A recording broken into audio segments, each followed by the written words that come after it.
संगठित संस्थाको फारम कसरी भर्ने, कुन कुन डकुमेन्ट चाहिन्छ, आजको यो भिडियोमा म तपाईलाई सबै कुरा स्टेप बाइ स्टेप देखाउने छु। अब साइबरमा गएर पैसा तिर्नु पर्दैन, तपाईले आफ्नै घरमा बसेर मोबाइल वा ल्यापटपको सहायताले अप्लाई गर्न सक्नुहुन्छ। यो भिडियो खास गरेर नयाँ साथीहरुको लागि हो, किनभने पुराना साथीहरुसँग त पहिले नै लोकसेवाको आइडी वा मास्टर आइडी होला। भिडियो अन्त्यसम्म हेर्नुहोस्, तपाईले प्रक्रिया सिक्न सक्नुहुन्छ। ल साथीहरु, अब हामी हेर्नेछौँ स्टेप बाइ स्टेप एप्लिकेसन कसरी अप्लाई गर्ने अनलाइन। सुरुमा PSC सर्च गर्नुहोस् गुगलमा, अनि फर्स्ट वेबसाइटमा क्लिक गर्नुहोस्, त्यहाँबाट अनलाइन एप्लिकेसनमा क्लिक गर्नुहोस्। अनि पुरानो साथीहरूले डाइरेक्ट लगइन गर्न सक्नुहुन्छ, तर नयाँ साथीहरूले यहाँबाट दर्ता गर्नुपर्छ। दर्ता गर्नको लागि आफ्नो नाम यहाँ लेख्नुहोस्, बिचको नाम के रहेछ त्यो लेख्नुहोस्, थर लेख्नुहोस्। मैले चाहिँ इक्जाम्पलको लागि मात्र देखाएको यो, सो मेरो कपी नगर्नु होला। User name sort and select गर्नुपर्छ, जुन हजुरले याद हाल्नु सक्नुहुन्छ त्यो होला। जन्ममिति, त्यसपछि इमेल हाल्नुहोस्,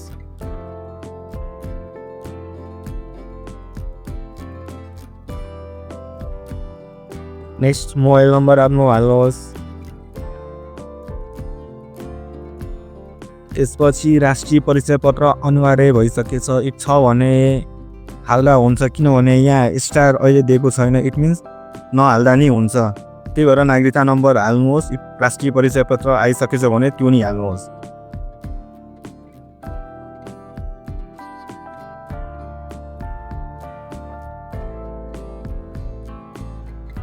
नागरिकता जारी भएको जिल्ला सिलेक्ट गर्नुहोस्, जारी मिति पनि सिलेक्ट गर्नुपर्ने हुन्छ, कहिले जारी भएको रहेछ नागरिकता। त्यसपछि बुझाउनुहोस्।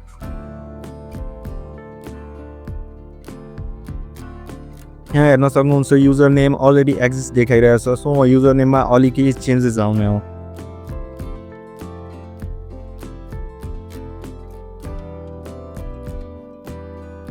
अब हाम्रो नेक्स्ट प्रोसेस आफ्नो मेल बक्स गएर चेक गर्नुपर्ने हुन्छ। मेल बक्समा गएर त्यहाँ एउटा मेल आएको हुन्छ, यहाँ हेर्न सक्नुहुन्छ आइसकेछ हायर टेस्ट। अब यहाँबाट हजुरले आफ्नो लगइन गर्न सक्नुहुन्छ मेल बक्समा गएर क्लिक गरेर, वा अथवा यहाँ युजर नेम अनि पासवर्ड आइसकेछ, त्यहाँबाट नै लगइन गर्न सक्नुहुनेछ। लगइन गरिसकेपछि हामीलाई पूर्ण पासवर्ड चेन्ज गर्नुपर्छ, किनभने त्यो अटो क्रिएटेड पासवर्ड हुन्छ। पुरानो जुन मेलमा आएको पासवर्ड यहाँ हाल्नुहोस्, त्यसपछि नयाँ पासवर्ड सिलेक्ट गर्नुहोस्। पासवर्डमा चाहिँ एउटा क्यापिटल लेटर अनि एउटा स्पेशल लेटर हुनुपर्छ। तो साथीहरु, लगइन गरेपछि अब हामीले गर्नुपर्ने फर्स्ट चाहिँ के हुन्छ, माई प्रोफाइलमा गएर अब व्यक्तिगत जुन इन्फर्मेसन हुन्छ त्यो डिटेलहरु हामीलाई हाल्नुपर्छ। यहाँ सुरुमा नाम अंग्रेजीमा हाल्नुपर्छ, हजुरको पहिलो नाम के हो यहाँ हाल्नु, बिचको नाम इत जस्तो प्रसाद या अथवा केही रहेछ त्यो हाल्नु, थर चाहिँ आफ्नो हाल्नु, नेपालीमा यहाँ नाम लेख्नुपर्ने हुन्छ, त्यसको बिचको नाम लेख्नुहोस्, जन्ममिति रिचेक गरेर हाल्नुहोस्। अब अर्को जाने बुबाको नाम यहाँ नेपाली इंग्लिश बुएमा जुनमा सजिलो हुन्छ त्योमा लेख्न सक्नुहुन्छ। बुवाको पहिलो नाम बिचमा हुन्छ, जस्तो कि रामचन्द्र शाह हुन्छ, अनि राम पहिलोमा अनि चन्द्र बिचमा अनि शाह चाहिँ थरमा लेख्नुहोस्। आमाको नाम लेख्नुहोस्, हजुरबुवाको नाम लेख्नुहोस्, पति पत्नीको नाम यो चाहिँ बिहे भएको साथीहरुको लागि मात्र हो, म्यारिड भएको साथीहरुको लागि।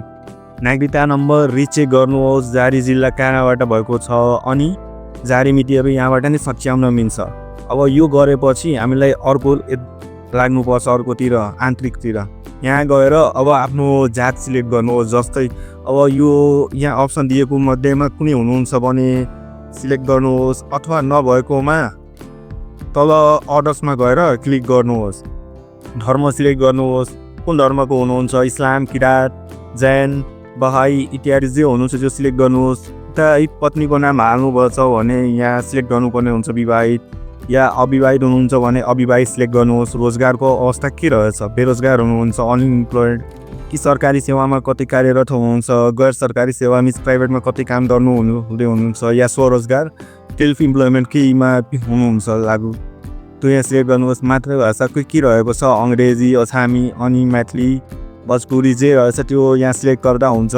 बुबाको पेसा के रहेछ त्यो सिलेक्ट गर्नु। आमाको शैक्षिक योग्यता, बुबाको शैक्षिक योग्यता, पढे लेखेको हुनुहुन्छ भने लेखपढ गर्न सक्ने लेख्नु, नपढे लेखेकोमा खण्डमा लेखपढ नगर्न सक्ने लेख्नुहोस्।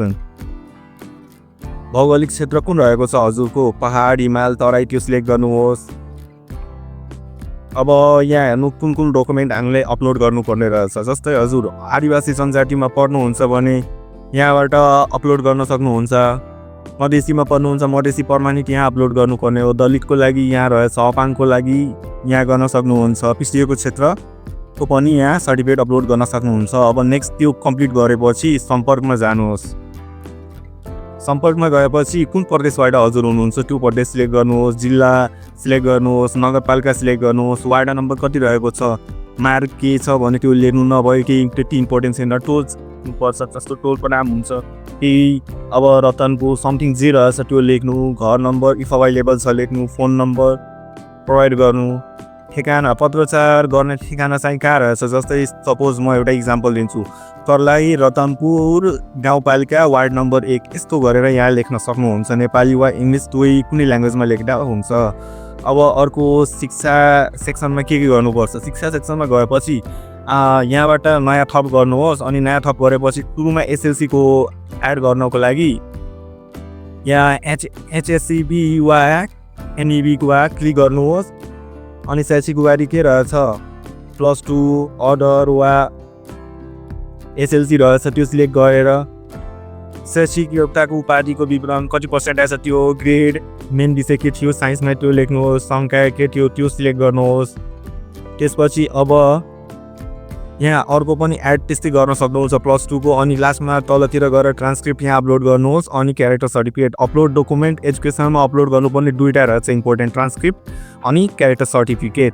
एसएलसी वा +2 दुई कुनै एउटाको +2 को मात्र गरे नै हुन्छ या दुईटैको गर्दा सबभन्दा बेस्ट हुन्छ। तालिम, जस्तै तालिम कि कम्प्युटर सम्बन्धी तालिम लिनुभएछ भने यहाँबाट अपलोड गर्न सक्नुहुन्छ। तालिम दिने संस्थाको नाम, तालिमको नाम, कति पर्सेन्ट आएछ, कति या ग्रेड कति आएछ, कति महिनाको थियो, कति कुन महिनादेखि सुरु गरेर कुन महिनासम्म एन्ड भएछ त्यो लेख्नुहोस्, सिलेक्ट गर्नुहोस्। अनि त्यसपछि डकुमेन्ट्स चाहिँ अपलोड गरेर बुझाउनुहोस्। यति रहेछ। अनि त्यसपछि व्यवसायिक परिषद, यो चाहिँ प्राविधिकतिरको साथीहरूको लागि हो। जस्तो एचए इन्जिनियरिङहरू हुन्छ, मेडिकल फिल्डहरू, लाइसेन्स जहाँ प्रोभाइड हुन्छ त्योहरूको लागि अनुभव हो कि त्यहाँ। अब इम्प्लोइमेन्टमा केही अब सिलेक्ट गर्नुभएछ भने यहाँ अनुभव एड गर्दा बेस्ट हुन्छ। इफ छैन भने त्यति इम्पोर्टेन्ट छैन।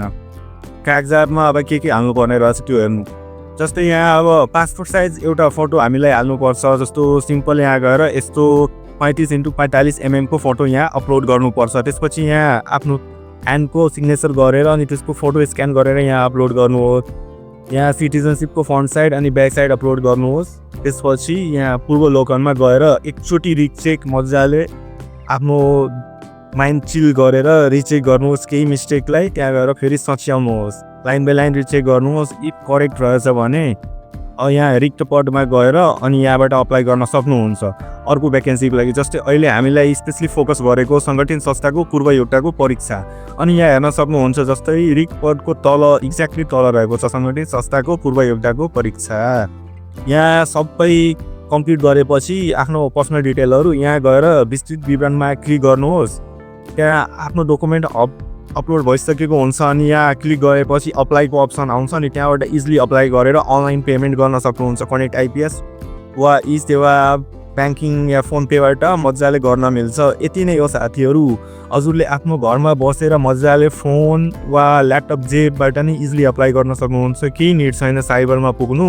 यसरी नै तपाईँले सङ्गठन संस्थाको सजिलै फार्म भर्न सक्नुहुन्छ। मैले चाहिँ डेमो हेराएको, त्यही भएर मैले डिटेल्सहरू फिलअप नगरेको गरेर मैले बुझाएको कुन फिल्डमा के हाल्ने हो त्यो मैले यति बुझाएको। यदि तपाईँलाई यो ट्युटोरियल भिडियो मन पर्यो भने, इफ हेल्पफुल लाग्यो भने लाइक, सेयर, सब्सक्राइब अनि कमेन्ट गर्न नबिर्सनु होला। र यस्तै PSC वा जब अपडेटको लागि हाम्रो नेपाली टेक च्यानललाई सब्सक्राइब गर्नुहोस्। धन्यवाद। जय नेपाल।